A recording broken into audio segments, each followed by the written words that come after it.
Okay, so here we're going to go over how to measure some areas. I don't really have a stockpile, but we do have this berm here that we should be able to measure the volume of, in addition to any other pertinent details. So to get into the measuring of a volume, we need to first define the outer boundary of the area that we want to measure. So to do that, we're going to measure an outer boundary line.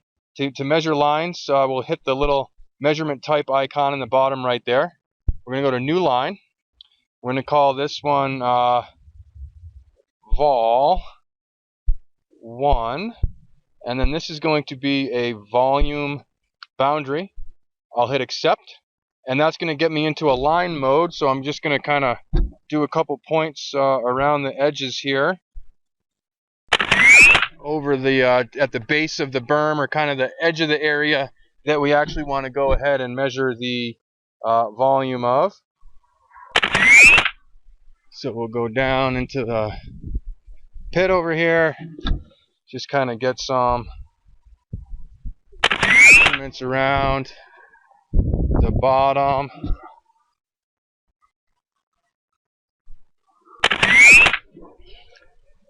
Get one kind of on the back slope, up along the crest, and then back down along the edges at the toe of the slope. So we're just going around finding good spots and just hitting that measure button and getting another one kind of at the corner here.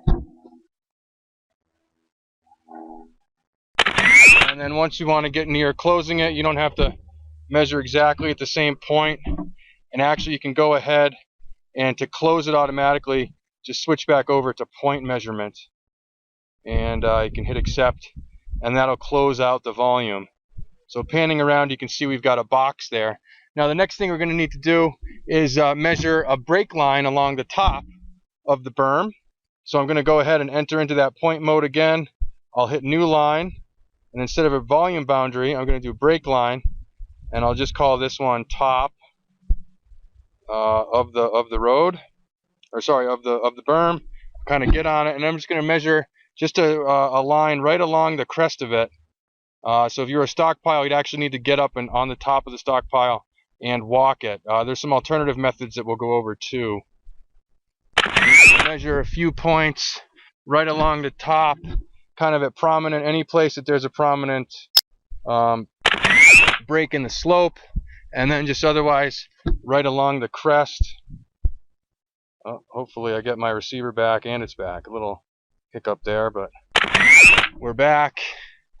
And then we'll just kind of get a couple more points here, just again right along the crest, nothing too fancy. And then we'll kind of go up kind of near towards the edge of that boundary, watching on the screen where we are, and just kind of measure one within that boundary. And then what we're going to want to do is measure some points along the stockpile here. If you're doing a real stockpile, you might only need to get the top break line and then that volume boundary around the edge. But we're going to call these ones, actually we're going to go into point here, include in surface, and we'll call these ones pile, the points, pile, we'll call the first one 1, point code, it's again going to be a ground shot, and point type surface, yes, and show every time, we're going to switch that to no. We're going to get rid of our exfil, no, that's not important for this, and then we're going to kind of just head down within, and then sort of fill in just some kind of points, do a little bit of a cross section across the pile, and so this is that we'll get the most accurate volume measurement. So I'm just going to kind of put some along here.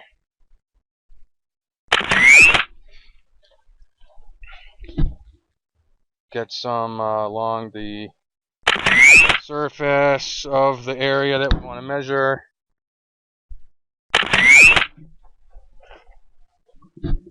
Maybe just do a couple rows here of points, keeping it within that boundary that we made.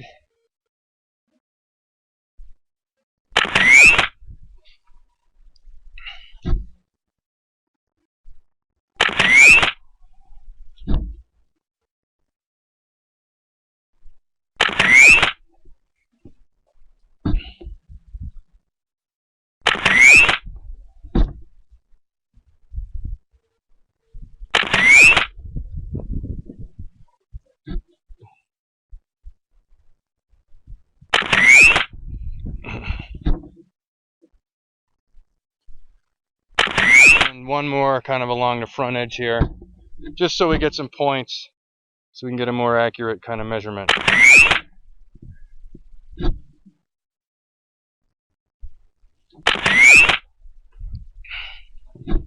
Okay, and then actually once we've done our measurements, what we're going to do is go into what's called the COGO menu, which is underneath the home button.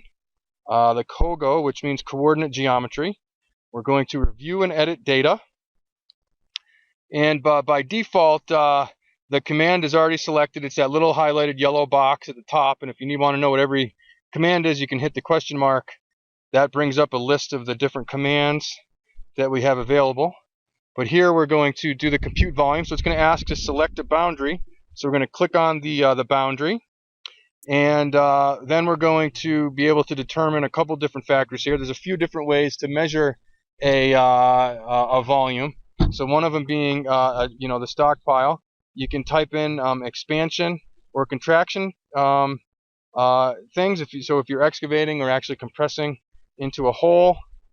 And so we'll do measured to an entered elevation in this instance.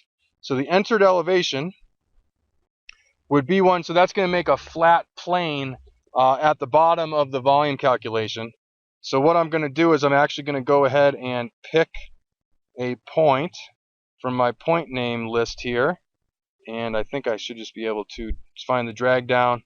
And I remember that very first point that we had in our break line. I'm actually going to cancel that, and I'm going to select the point directly, which is right at the bottom there. Selected the boundary, and looks like I'm going to need to enter the elevation. So we're going to pick pile 1, which is the very first point. Nope, not that one. Damn it. There we go. So we can just pick one of the line points along the bottom of the slope, and we'll just hit accept. If we wanted to enter in an expansion, so when I selected that point, it determined the elevation of that point, and then again, it's just going to make a horizontal plane from there. We'll leave the expansion factor blank. We'll hit accept, and then it does some calculations, and then it's actually going to let us save this into the data filing system, but it just lists all of the particular volumes there. So we'll hit this one, and we'll call this one stockpile. Stock 1. We'll accept it.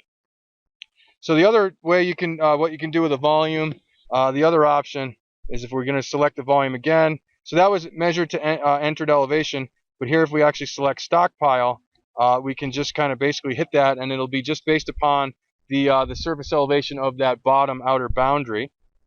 So if we hit accept there, we've got, it's just going to kind of make a little surface around the bottom of that perimeter that we put in there. And then here we're going to call this stock 2. And you'll notice that the values are a little bit different. So that does impact what flavor of value you're going to be able to get in order to create that design and calculate that volume. So that is a quick method on how you calculate volumes out in the field.